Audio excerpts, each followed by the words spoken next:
डरता है कौन यहाँ? तू बता क्या होता है आगे, बता, बोल अपनी कहानी। क्या है तेरे दिल के अंदर? क्या है तेरे दिल के अंदर? पीयूष सर के इस पर्टिकुलर डायलॉग ने मेरी लाइफ को एक नया कोर्स दे दिया था एंड आई गेस वहीं से द कथाकार की शुरुआत हो गई थी। हालांकि जो लोग मुझे जानते हैं दे नो कि मुझे इनकी स्टोरीज और एक्सपीरियंसेस सुनना पहले से ही काफ़ी पसंद है, but it's just that I haven't been able to express my feelings and emotions to anyone in particular, but through this the Kathakar I guess things have become a lot easier for me to express now. I don't want people in my life जिनको मैं ये चीज़ें बताऊँ, but in the form of visual stories it has also help me a lot, because जो चीज़ें मैं daily basis या regular basis पे फील करता हूँ and in a particular moment जो फील करता हूँ, I have been able to express them in terms of photography and little pieces of words stitched together. So it has made like my mind a lot lighter and I guess हम सबको एक कथाकार की ज़रूरत होती है, बनने की ज़रूरत होती है, सो दैट हम जो नेगेटिव इमोशंस अपने अंदर लिए रहते हैं, बर्डन अप करते रहते हैं, उन चीज़ों को वेंट आउट कर सकें, चाहे वो कुछ लोगों के सामने हो या कुछ चीज़ों के थ्रू हो। It varies for everybody actually.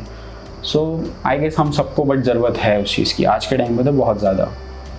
तो what will be doing is, अभी जो ऑलरेडी मैंने विजुअल स्टोरीज पोस्ट की हुई हैं कुछ उन पे बात करेंगे और एक एक करके, और फिर जो नई विजुअल स्टोरीज़ या जो भी कुछ मैं फील करूँगा, this is more of a one on one communication with my self.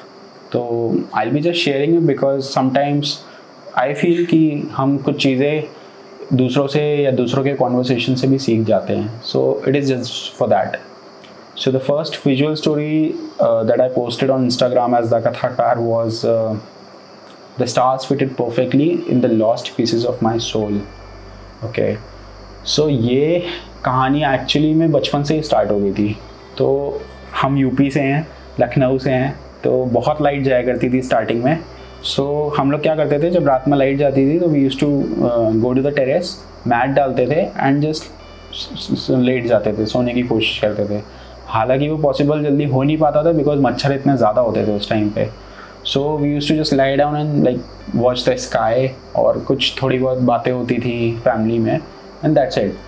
And मेरा ये था कि लाइक इतना ज़्यादा बात मैं करता नहीं था पहले भी किसी से, तो मैं अकेले कोने में पड़ा रहता था ना। I used to just watch the sky, the stars, the twinkling and the moon, जो बादल जा रहे हैं मून के सामने से, वो सब बहुत लाइक इंटरेस्टिंग लगता था, फैसिनेटिंग लगता था उस टाइम में मुझे। तो कहीं ना कहीं आई फील वो आज भी मेरे साथ है। लाइक जैसे जैसे हम बड़े होते हैं तो कुछ चीज़ें पीछे छूटती चली जाती हैं और कुछ कनेक्शंस हमारे नए बनते हैं, कुछ पुराने ख़राब हो जाते हैं या चले जाते हैं, और वो कनेक्शंस की स्पेस जो रहती है ना, वो जो वॉइड रहता है उसको फिलअप करना बहुत डिफ़िकल्ट होता है। एंड आई गेस हम सब किसी न किसी को ढूंढते रहते हैं इस वॉइड को फिल करने के लिए। एंड मेरे साथ ये है कि whenever I feel lost or something like that, I just walk up the stairs and like sit there and watch the sky. तो in like few minutes or something I feel relaxed. I feel like कुछ तो हुआ ही नहीं था, और एक ऐसी feeling आती है कि अरे यही तो चाहिए था, इसी की तो ज़रूरत थी लाइफ में, और चीज़ें सॉर्ट हो जाती हैं। तो मेरे साथ तो ये केस है, और वो कनेक्शन पता नहीं कब से बिल्ड हो रहा है, बट अभी भी वो कनेक्शन है। और I guess stars have been one of the best companions I've ever had. जब भी मुझे कोई क्वेश्चन पूछना होता है, just sit there and relax, और उन क्वेश्चंस का आंसर मोस्टली मिल जाता है। तो उसी से लाइक ये स्टोरी आई थी, ये शायद बचपन से ही शुरू हो गई थी। तो I guess it was special for me and I hope you guys like that. और अगर आपके पास भी कोई ऐसी स्टोरीज़ हो जो आप शेयर करना चाहते हो, so drop them down in the comment section and I will be happy to read them. So that's it for today, I guess. Thank you so much.